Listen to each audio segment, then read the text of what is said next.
Faire le bien. Faire le bien, c'est naturellement ce à quoi tout un chacun aspire. Mais en réalité, fait-on toujours le bien?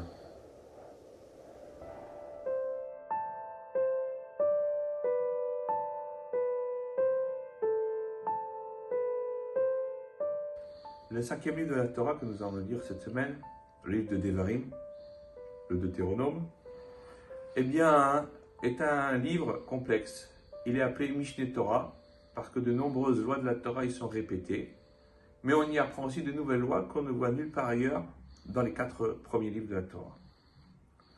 Dans le Talmud, dans le traité Avodah Zarah, en 25a, les Amoraïm, les maîtres du Talmud, s'interrogent à propos du verset où il est dit Vayomer le Lamed ben Yehuda keshet ine ketuva al sefer hayashar.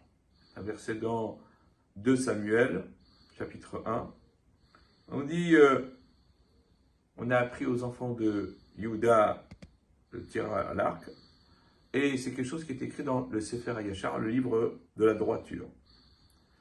D'après Rabbi Yochanan, le livre des droits, le livre de la droiture, c'est le livre de Bereshit, la Genèse. Parce que là-bas, on nous apprend les généalogies et les actions des patriarches.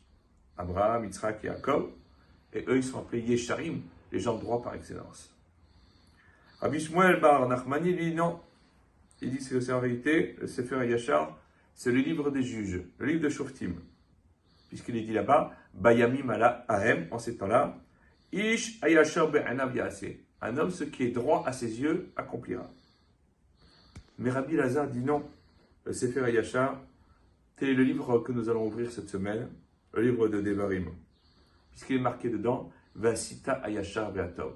Tu feras ce qui est bon et ce qui est bien.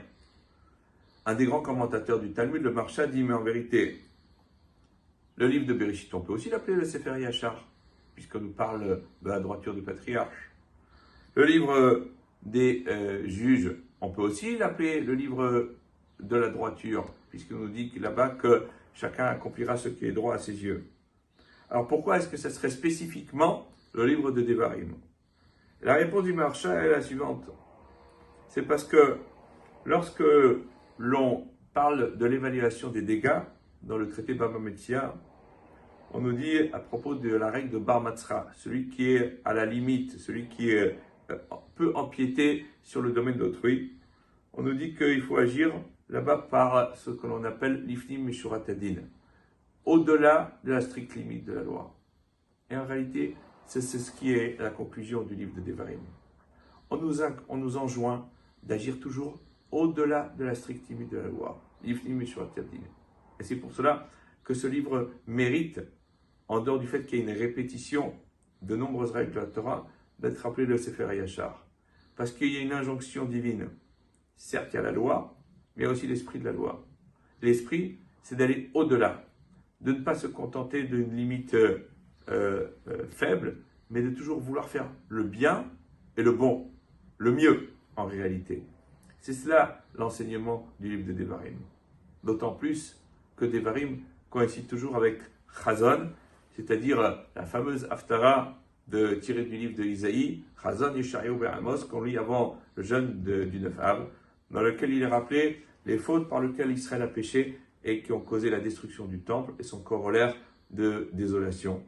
Et c'est une manière pour nous aussi de prendre de la graine, dans tous les sens du terme, de nous dire que, eh bien, si vraiment nous sommes Yesharim, droit vis-à-vis d'Hachem, mais droit vis-à-vis aussi de l'autre, eh bien, si nous cultivons cette droiture que la Torah nous enjoint d'avoir comme étendard, eh bien, grâce à cela, le 3e Beth Amikdash sera reconstruit et le jeûne de Tisha B'Av sera le Sasson ou le Simcha, un jour de joie et d'allégresse pour tout Israël. Shabbat Shalom.